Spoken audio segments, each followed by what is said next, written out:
प्रभु यीशु के सामर्थ्य नाम में आप सबको जय मसीह की। Praise the Lord. आइए आज के मनन के लिए हम परमेश्वर के वचन को निकालें। मेरे साथ प्रभु के वचन को निकालिएगा। पहला पत्रस 2 अध्याय उसका वचन 23 यहाँ लिखा है, वह गाली सुनकर गाली नहीं देता था और दुख उठाकर किसी को भी धमकी नहीं देता था, पर अपने आप को सच्चे न्याय के हाथ में सौंपता था। Praise the Lord, hallelujah. ये पर प्रभु यीशु मसीह का स्वभाव है, ये परमेश्वर का स्वभाव है। बाइबल कहती है वो गाली सुनता था, पर गाली सुनकर वो गाली का प्रत्युत्तर नहीं देता था। वो धमकी सुनता था, घृणित बातों को सुनता था, पर उसने जवाब नहीं दिया, पर उसने अपने आप को सच्चे न्याय के हाथों में सौंपा। आज के समय में ये वचन जब हम पढ़ते हैं, सुनते हैं तो बड़ा तकलीफदायक लगता है कि ऐसे कैसे हो सकता है, ऐसे कैसे होगा। प्रभु के लोगों, ठीक है, छोटी छोटी बातों में, बहुत सारी गंभीर बातों में कोर्ट कचहरी और कई प्रकार की बातें होती है, पर क्या इससे समाधान है क्या?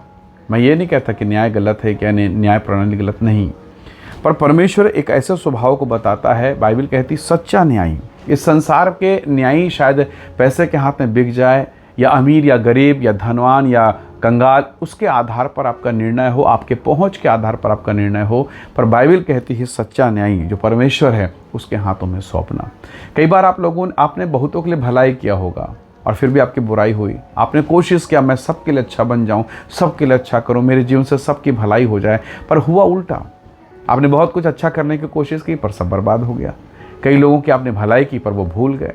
कई लोगों के लिए आपने प्रार्थना की, आंसू बहाया, खुद भोजन बना के दिया, पर वो सब भूल गए। और अंत में आपकी बुराई हुई, आपकी निंदा हुई, आपकी बदनामी हो। और ऐसे दशा में मन खराब हो जाता है कि प्रभु ये कैसे लोग हैं, मैंने इनके लिए भलाई को किया और फिर भी ये लोग मेरे पीछे हैं, मेरे खिलाफ बात करते हैं। तो प्रभु के लोगों, संसार का स्वभाव है, इस संसार के लोगों का स्वभाव है, और संसार के अनुसार जीवन जो बिताते हैं उनका भी स्वभाव यही रहेगा।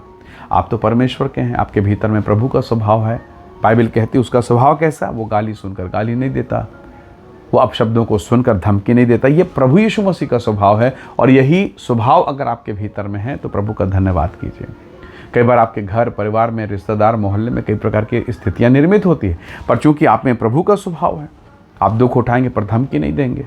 तो ये प्रभु का स्वभाव लेकर क्या इस संसार में जी पाएंगे? तो प्रभु का वचन हमें सिखाता है प्रभु के साथ कितना दुर्व्यवहार, अन्याय किया गया, पर बाइबल ये कहती है उसे वो नाम मिला जो सब नामों से ऊंचा है। हालेलुया। फिलिप्पियों की पुस्तक उसका 2 अध्याय 5 से लेकर 10 वचन तक अगर आप पढ़ें तो परमेश्वर का वचन कहता है हर एक घुटना टिकेगा और हर जुबान कहेगी। ठीक है, आज लोग आपकी बेइज्जती और अपमान कर रहे हैं। यूसुफ के साथ क्या हुआ? उसके अपने सगे भाइयों ने उसके कपड़े उतार के उसे गड्ढे में डाल दिया, और जी इससे भी नहीं भरा तो उसे इस्माइलियों के हाथ में बेच दिया, भाई को बेच डाला। सोचिए किसके पास जाता वो, कौन उसकी मदद करता? कोई भी नहीं था सिवाय परमेश्वर के। और जब वो गड्ढे में तब भी उसने परमेश्वर को पुकारा, जब वो इस्माइलियों के हाथ में बेच डाला गया तब भी, और जब वह पोतीपर की स्त्री के द्वारा जब वो बंदीगृह में डाल दिया गया जेल में, तब भी वो परमेश्वर को पुकारता रहा। प्रभु यहोवा उसके साथ था। तो परमेश्वर के लोगों, जिन लोगों ने उसके साथ बुराई की, उसके अपने भाइयों ने, तो क्या प्रभु भूल गया? क्या वो यूसुफ भूल गया इस दर्द को, इस पीड़ा, इस बेइज्जती को? उसे याद था, पर उसने बदला नहीं लिया, उसने माफ़ किया। और परमेश्वर की महिमा देखिए, आज वो मिस्र के सिंहासन पर प्रधानमंत्री की पोजीशन पर है। क्यों वो वहाँ पर पहुँचा? और उसके भाई सारी संपत्ति, सारी वस्तुओं के वारिस थे, फिर भी वो क्यों नहीं पहुँच पाए? क्यों वो भूखमरी में, गरीबी में क्यों थे? कारण एक है, प्रभु धर्मियों को बढ़ाएगा, दुष्टों को नहीं बढ़ाएगा। ठीक है, दुष्ट बढ़ेंगे, तेजी से बढ़ेंगे। आपने देखा होगा जंगली पेड़ पौधे बहुत जल्दी बढ़ते हैं, पर मरते भी जल्दी हैं।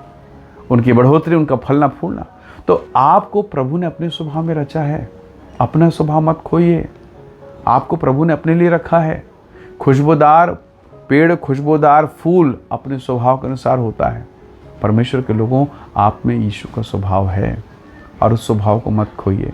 अगर यही स्वभाव आप में बना रहेगा, एक दिन प्रभु जिसने यूसुफ को उठाया है वो आपको भी उठाएगा। हन्ना कितने साल रोती रही? क्या परमेश्वर के भवन जाना उसने बंद किया? और अगर बंद कर देती तो क्या होता? उसने प्रभु के सामने रोना बंद नहीं किया, और उसका आंसू, उसका रोना आज आनंद का विषय है। उसके सौतन के कितने बच्चे, पर एक शमूएल सब पर भारी हुआ, वो प्रभु का दास और नबी हुआ है। हालेलुया। तो प्रभु के लोगों, ठीक है, बहुतों को बहुत कुछ मिला है, आपको नहीं मिल पाया, पर आपका जब समय आएगा और जब आपको प्रभु बढ़ाएगा, तो वो जो बढ़ोतरी होगी वो सबसे बढ़कर होगी। इसलिए ईमानदारी के साथ और खराई के साथ प्रभु के साथ बने रहिए। ये कठिन परिस्थितियाँ जाएंगी। जैसे ठंड का मौसम बर्दाश्त आप करते हैं और एक समय बाद चला जाता है, क्योंकि आप मौसम को नहीं बदल सकते, पर आप अपने आप को बदलते हैं और धीरज धरते हैं, क्योंकि आपको मालूम है ये 4 महीने तक रहेगा, ये 5 महीने तक रहेगा, उसके बाद चला जाएगा। तो ये जो परिस्थितियां हैं, प्रभु से सहायता मांगी, ये चली जाएंगी और फिर उसके बाद प्रभु आपको स्थिर करेगा, आपको उठाएगा और आप महिमा करेंगे, आप परमेश्वर की उपस्थिति में चलेंगे। निसंदेह स्वर्ग का प्रभु आपको आशीष देगा। इसलिए आइए अपने मनों को तैयार करें, प्रभु का धन्यवाद करें और इस विषम परिस्थिति से निकलने के लिए प्रभु से स्वर्गीय सामर्थ्य को मांगे।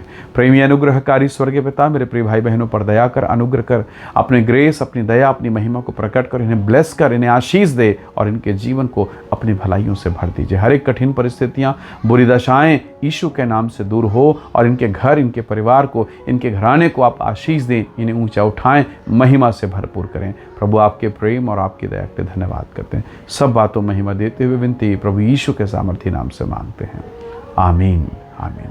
प्रभु आप सबको बहुत से आशीष दे। Praise the lord. जय मसीह की।